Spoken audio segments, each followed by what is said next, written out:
Hello friends, Ramya வீட்டு சமையலுக்கு உங்களை வரவேற்கிறேன். இன்றைக்கு ரம்யா வீட்டில் என்ன சமையல் பார்த்திங்கன்னா, பொளிச்சல் பண்ணேன். அதனால் கொஞ்சம் வேலை இருந்தது. பொளிச்சல் ஃப்ரை பண்ணிவிட்டு பொளிச்சல் பண்ணோம், ரெசிபி கொடுக்குறேன்.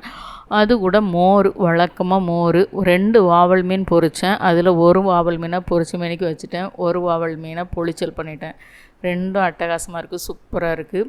அப்புறம் கேபேஜ் பொரியல். கேபேஜில் இன்றைக்கி பட்டாணி சுண்டல் போட்டதுனால அந்த பட்டாணியும் கொஞ்சம் போட்டு வச்சுருக்கேன். ஏன்னா அது நேற்று ஒரு வீட்டில் சாப்பிட்டேன், அதனால் நல்லா இருந்தது. அதனால் இந்த கேபேஜில் கொஞ்சம் பட்டாணி கடலையெல்லாம் போட்டு பொரியல் வச்சா நல்லாயிருக்குன்னு சொன்னாங்க. அதனால் இன்றைக்கி கொண்டு வச்சேன். பட்டாணி சுண்டலுக்கு மாங்காய், வெங்காயம், மல்லி எல்லாம் வெட்டி வச்சுருக்கிறேன்.